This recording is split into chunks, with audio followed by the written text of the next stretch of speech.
I'm Gabrielle Yela, and welcome to The Lunch Break. Today's topic is tackling stress, setting goals, and creating harmony, which I've learned while balancing a full-time job and getting my MBA at night for 3 years.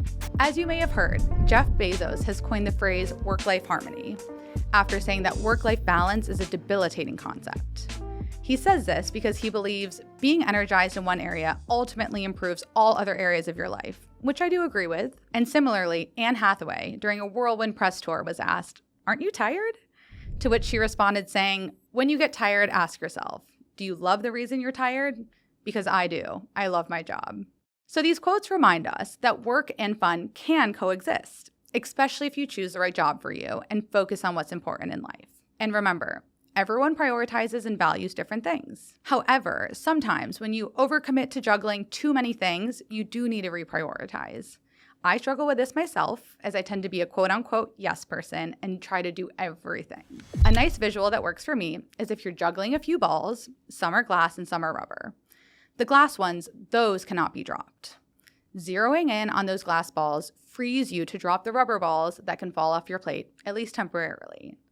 Glass balls could be anything from finishing an important project at work, focusing on an exam that goes towards your major at school, or training for an upcoming race. This is where realistic goal setting and building the right habits comes into play. For instance, I'm training for an upcoming race in September. Would it be better for me to stick to the cadence of running an increased amount, either time or distance, every week? Or just say I have the goal of running a race?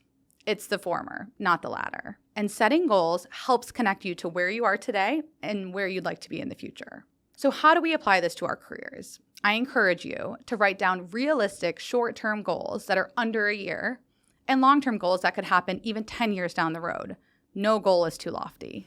For short-term goals, identify 2 goals or skills gaps that you could close within the next 12 months. Anything that you need to help make you successful, and identify a mentor or coach who could help you along the way. For those long-term goals, think about your retirement speech. You can reflect on what would you be doing, who is surrounding you, and what would be said about you. How do I decide what my vision is? So take a minute to reflect. If all of my stresses were gone, what would I want my life to look like, and what would I pursue? To do this, determine 3 things. First, your values. Consider your core beliefs or principles that are really important to you, such as self-expression, community, the list goes on. Bonus points if you rank them. Second is your opportunities. Consider what you're already doing that you're passionate about and what people really trust you to do. Third is your aptitudes. Consider times when you have handled something really well, and even ask those closest to you for examples of when you were at your best. All 3 areas, your values, opportunities, and aptitudes, join together to form, as my NYU professor Susie Welch coined, your area of transcendence, which I like to think of as my end vision.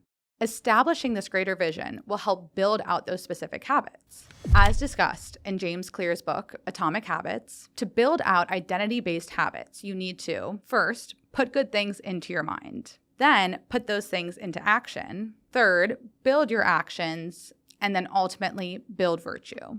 So for instance, if you desire to be the kind of person who is respected at work, prove it to yourself with small wins by showing up on time or even early. I know that this is easier said than done. Or if you desire to be the kind of person who shows up for people, try to give a few minutes each week to someone who's looking for help without expecting anything in return.